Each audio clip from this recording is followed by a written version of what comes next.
Câmara Municipal fecha a primeira semana de implantação do ponto eletrônico. Direção-Geral do Legislativo e Sindicato dos Servidores divergem sobre a regulamentação do sistema.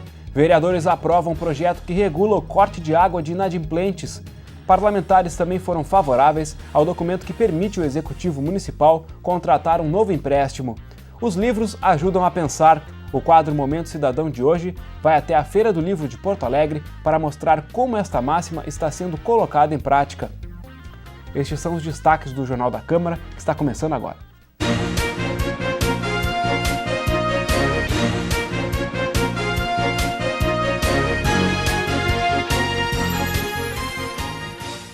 Olá, o Jornal da Câmara de hoje começa falando sobre o início de operação do sistema de ponto eletrônico no Legislativo Municipal. Desde o começo desta semana, os mais de 700 funcionários da casa precisam registrar no relógio as entradas e saídas do trabalho. A mudança na rotina dos servidores tornou pública uma polêmica que se arrasta desde abril nos bastidores do Parlamento de Porto Alegre. A nossa equipe conversou com dois personagens que estão no centro da polêmica instalação do ponto eletrônico. O diretor-geral da Câmara de Vereadores, Luiz Berres, e o vice-presidente do Sindicato dos Servidores da Câmara Municipal de Porto Alegre, Gerry Em.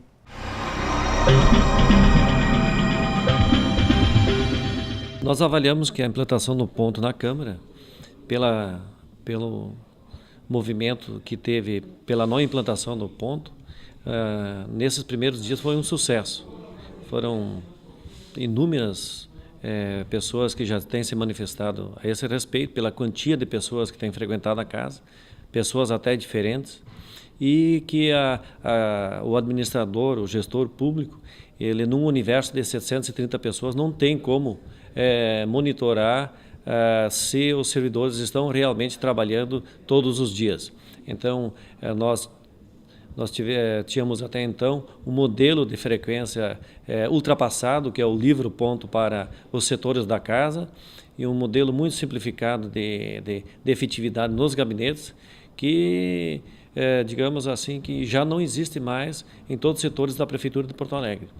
Então, a Câmara instalou um ponto eletrônico, basicamente o mesmo da Prefeitura, algumas regras diferentes, mas é o mesmo modelo, integrado com a folha de pagamento. O sindicato não tem nada contra o sistema de controle de ponto. Agora, obviamente que houve muitos problemas técnicos, né? Algumas batidas que não funcionaram, cartões que não foram identificados, ajustes que talvez deveriam ter sido realizados antes de realmente ter colocado em prática. A implementação do ponto eletrônico na Câmara, ela já vem sendo discutida desde o ano passado. Foi um apontamento do Tribunal de Contas para ter um maior controle da efetividade. Ano passado foi feito um grupo de trabalho, inclusive tiveram integrantes do sindicato atual que fizeram parte, que também sugeriram que o modelo de ponto da Prefeitura fosse adotado pela Câmara com contrato com a Prosempa. Nos causa estranheza essa posição do sindicato. Ano passado já houve uma comissão, um grupo de trabalho para começar a instalar o ponto eletrônico. Muitos membros do sindicato, inclusive eu participei desse grupo de trabalho, cujo resultado acabou não se concretizando por solicitação do próprio presidente Mauro Pinheiro, que à época pediu ao professor Garcia que abortasse a questão do ponto no ano passado. O trabalho esse ano recomeçou do zero. Tudo aquilo que foi realizado no ano passado foi desconsiderado. Inclusive, ano passado, houve dois grupos de trabalho. Um primeiro que verificou as questões técnicas, a quantidade de relógios e tudo mais, e depois o outro que foi trabalhar na regulamentação. Para ter uma ideia, ano passado eram 11 relógios e esse ano ficou em 5 relógios, sem nenhum tipo de consideração técnica que explicasse o porquê dessa diminuição. Sabemos, é público notório da casa, que o sindicato se elegeu com a pauta específica de não deixar implantar um ponto eletrônico. Então, inclusive, eles nos fizeram uma proposta de regulamentação do ponto, para ficar bem claro, eles abriram um processo onde havia uma possibilidade do servidor ter até 4 meses de férias por ano. Seria um mês de férias normais, legais, mas basicamente um mês nos recessos e um banco de horas que basicamente daria mais 2 meses de férias. Então, a gente achou que as sugestões do sindicato, elas sempre foram no sentido de evitar a implementação do ponto. Nós aceitamos todas as sugestões da casa, menos 2. A não implementação do ponto e que a pessoa possa bater o ponto 2 vezes por dia. Nada do que foi construído ano passado se manteve, né? Então, por exemplo, o ponto esse ano, ele não tem sequer banco de horas, né? Você pode acumular até 4 horas por semana para serem gastas dentro da própria semana, né? O que isso, do ponto de vista administrativo, é um caos, né? Porque exatamente a ideia do banco de horas é permitir que o funcionário não acumule hora extra e que use ela em banco de horas. Quanto mais prazo tu tiver para usar o banco de horas, melhor para o patrão e não para o empregado. O que nós temos notado que essa aplicação dessa metodologia que já foi anunciada em fevereiro, quando começamos as tratativas com a Prosempa, ela tem intensificado as aposentadorias e temos percebido que, com a não necessidade de reposição dos servidores, nós já atualizamos, hoje ao meio-dia, nós temos uma economia anual de 6 milhões e 500 mil reais em folha de pagamento, mais 500 mil de horas extras. Então, nós já estaremos ultrapassando 7 milhões de reais hoje de economia para casa. Mas com o transcurso de mais aposentadorias, onde a gente enxerga que tem setores que não há necessidade de reposição, isso talvez até o fim do ano chegará a 10 milhões de reais de economia na folha de pagamento da Câmara. É uma falsa ideia que está sendo transmitida para a população. Em primeiro lugar, não há economia com a aposentadoria do servidor. Até porque a receita do município é uma única, que ela entra via prefeitura. O funcionário que se aposenta, ele vai continuar recebendo o seu salário na condição de aposentado, pago pelo Previmpa. Então, o salário dele da ativa vai continuar lá no Previmpa. Então, essa economia inicialmente não existe. Pior, um funcionário que se aposentar, ele vai ter que ser substituído por um outro funcionário. Então, na verdade, tu vai agregar um novo gasto para aquele funcionário que acabou de se aposentar. Outra questão que também está sendo levantada, que não bate, falaram em 22 aposentadorias até o presente momento, dizendo que elas estão relacionadas diretamente à implantação do ponto. Isso não é verdade. Até abril, quando não se falava em ponto eletrônico, 7 funcionários se aposentaram. Então, dos 22, 7 se aposentaram antes do mês de abril. Além disso, tem funcionários que se aposentaram pela questão da idade, porque atingiram a idade compulsória dos 70 anos, e funcionários também que se aposentaram por invalidez. E outra questão que eu levanto é o seguinte: tu alegar que o funcionário que se aposentou, tu saber que ele se aposentou por um motivo sem perguntar para ele, é no mínimo algo irresponsável. Eu não posso afirmar que fulano se aposentou porque ele ficou com medo do ponto eletrônico. Tem gente que se aposentou porque vinha planejando sua aposentadoria. Nós temos relógios de ponto eletrônico de 1.500 a 10 mil reais. A nossa modelagem de ponto, ela exige um relógio que nós compramos. É o relógio igual ao da prefeitura, só que uma outra empresa venceu a licitação e no preço de 3.180. É um relógio que agora da Assembleia, eu não saberia dizer exatamente qual é o valor, mas cada sistema de ponto, ele demanda uma tecnologia. E o nosso sistema é um sistema integrado com a folha de pagamento. O sistema da Assembleia Legislativa não é. Então, são produtos diferentes, são qualidades diferentes e que tu não pode comparar preço e produto quando os dois não têm a mesma característica. Para justificar a contratação da Prosempa, eles argumentaram que somente a Prosempa permitiria a interligação do ponto com a questão da folha de pagamento. Para teres uma ideia, o ponto na prefeitura, que já tem há quase 3 anos, até agora lá não houve essa interligação. Então, exatamente o que ele está usando como argumentação de que nós somos contrários é exatamente um dos pontos que está sendo investigado pelo Tribunal de Contas, que o sistema não vai fazer, não faz e está se pagando por algo que não vai se receber. Nós temos uma avaliação, como nós pegamos já uma experiência bem sucedida da prefeitura, que nós iremos otimizar muito o banco de horas e que a previsão contratual, nós poderemos estar revendo brevemente e que nós iremos usar o mínimo possível e talvez oscilando entre 100 a 200 mil reais a instalação do ponto eletrônico com integração, diferente da Assembleia que não é integrado com a folha de pagamento. O sindicato, quando tomou conhecimento que o contrato realizado com a Prosempa, sem licitação, ultrapassava os 300 mil reais, consultou um assessor nessa área de licitações, pediu para dar uma olhada no material e ele verificou que existiam falhas no processo e nesse meio tempo o sindicato observou que na Assembleia o ponto eletrônico lá tinha custado 54, 56 mil reais, ou seja, 1/5 do valor que a Câmara pretendia pagar. O sindicato entrou com uma denúncia no Ministério Público Estadual e no Tribunal de Contas do Estado. No Ministério Público Estadual, a denúncia foi acolhida, foi transformada agora no inquérito civil público. Ironicamente, inclusive, na terça-feira em que o ponto foi instaurado aqui na casa, às 4 horas da tarde, o presidente teve que ir lá no Ministério Público depor nesse inquérito civil público. E no Tribunal de Contas, o processo continua andando, já houve investigações, já vieram auditores do Tribunal de Contas aqui investigar e que sabe-se que a coisa está andando.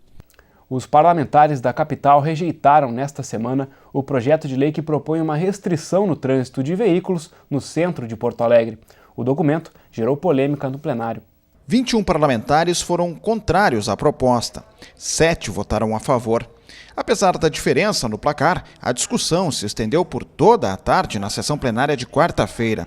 De acordo com o projeto, a restrição de veículos seria delimitada por 8 das principais vias da área central, entre elas Siqueira Campos, Júlio de Castilhos e Salgado Filho.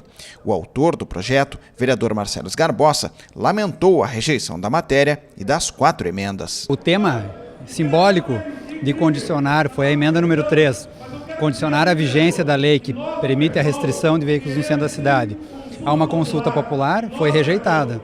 Isso que o prefeito tem em declarações públicas que a consulta popular veio para ficar.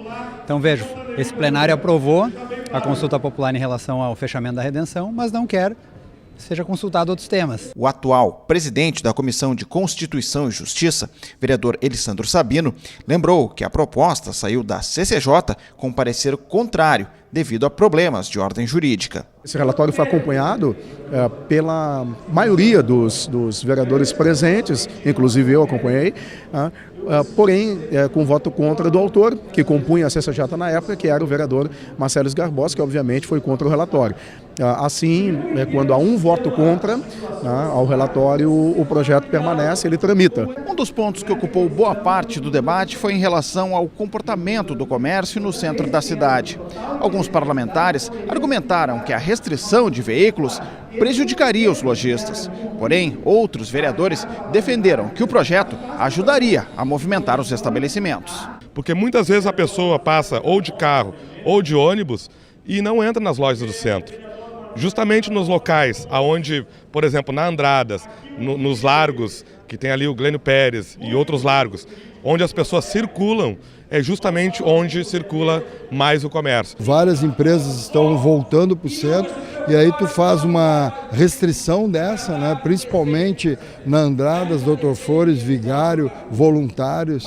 Então tu vai tirar essas empresas do centro. Então esse projeto é para afundar o centro de vez.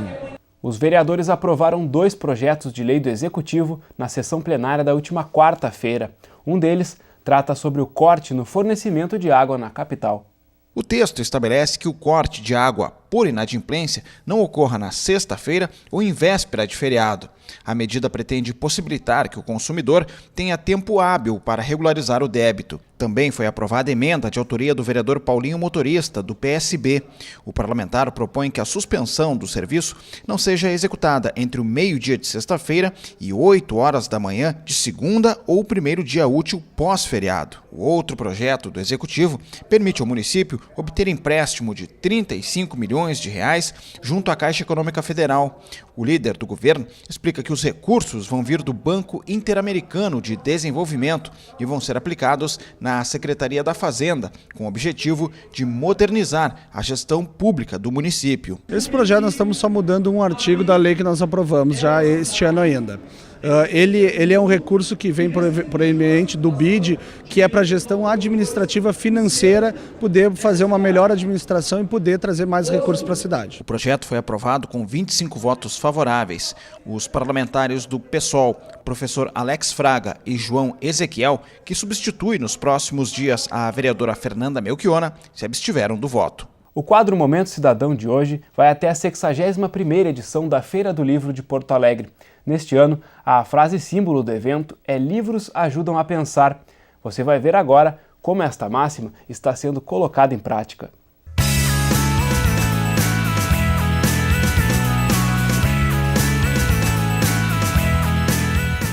Desde cedo, o movimento já era intenso na Feira do Livro da capital, especialmente na área infantil e juvenil.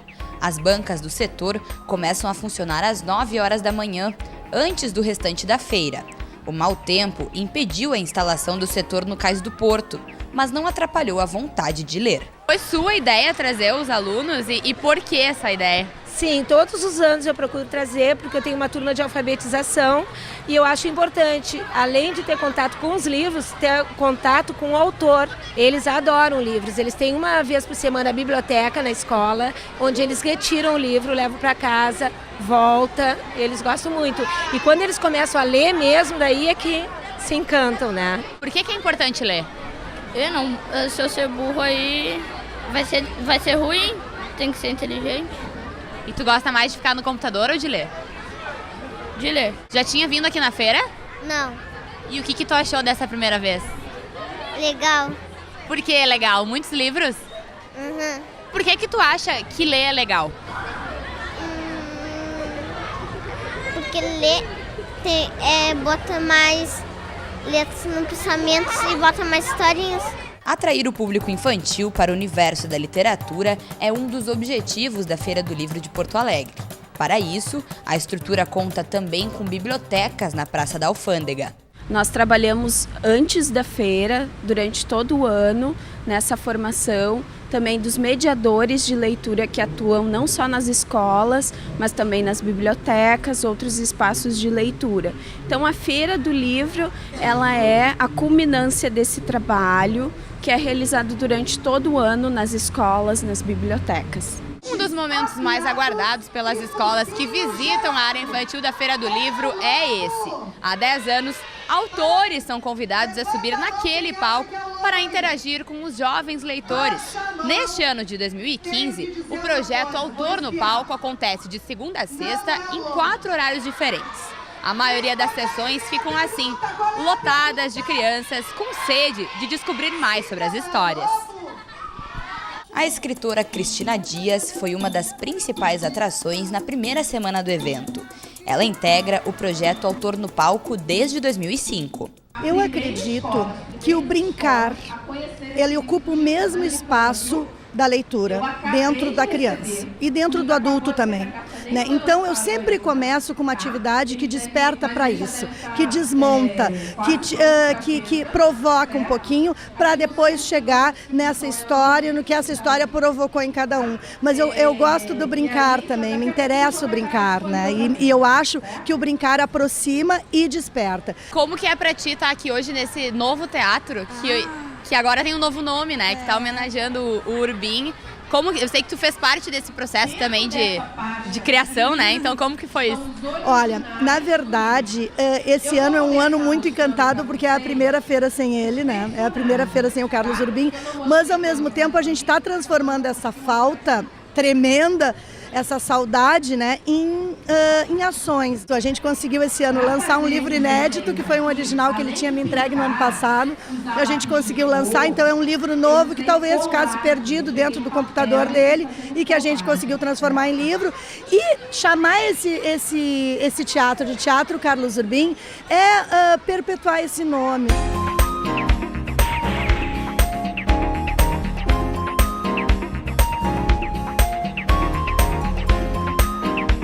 Se cada aluno tem um jeito de aprender, cada professor tem um jeito diferente de ensinar. A Daça dá aulas em uma escola pública de Gravataí, na região metropolitana. Para ela, os fantoches se tornaram grandes aliados no processo de alfabetização. Assim, a gente planejou mais ou menos um mês com eles. Eu contei a história com os fantoches no chão do pátio da escola. Eles gostaram muito, foi bem doado, assim, né? Eles participaram? Sim. A gente tirou foto com os fantoches, fizemos a contação de história no chão, teve desenho, a gente fez um livro para entregar para a autora.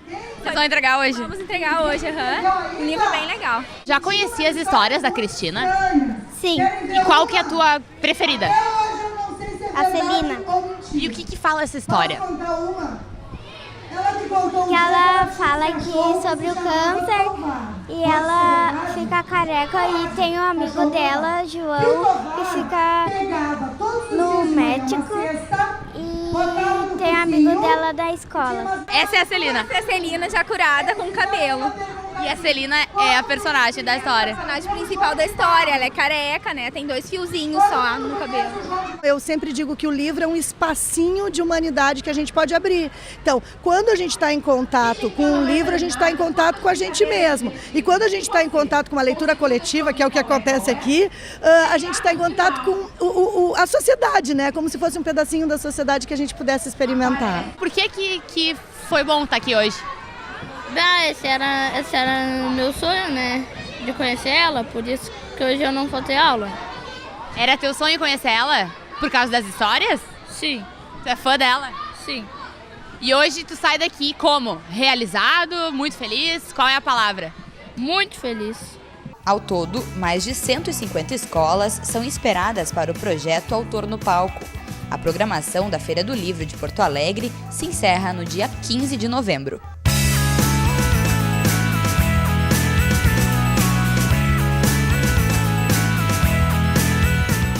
A Câmara Municipal recebe até o dia 27 de novembro a exposição João Cândido, a luta pelos direitos humanos.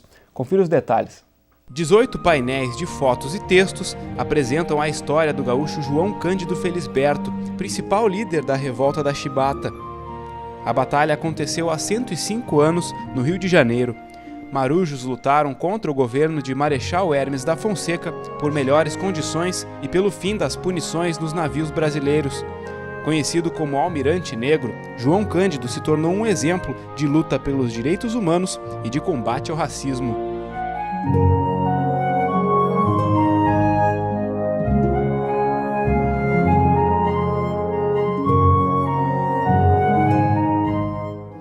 A exposição João Cândido, a luta pelos direitos humanos, fica em cartaz no térreo da Câmara Municipal até o dia 27 de novembro. O endereço é a Avenida Loureiro da Silva, 255. A entrada é franca. O horário de visitação é de segunda a sexta-feira, das 8 horas da manhã às 6 da tarde. Outras informações pelo telefone 3220-4318. O Jornal da Câmara de hoje fica por aqui. Obrigado pela sua companhia. A gente se encontra na próxima edição. Até lá!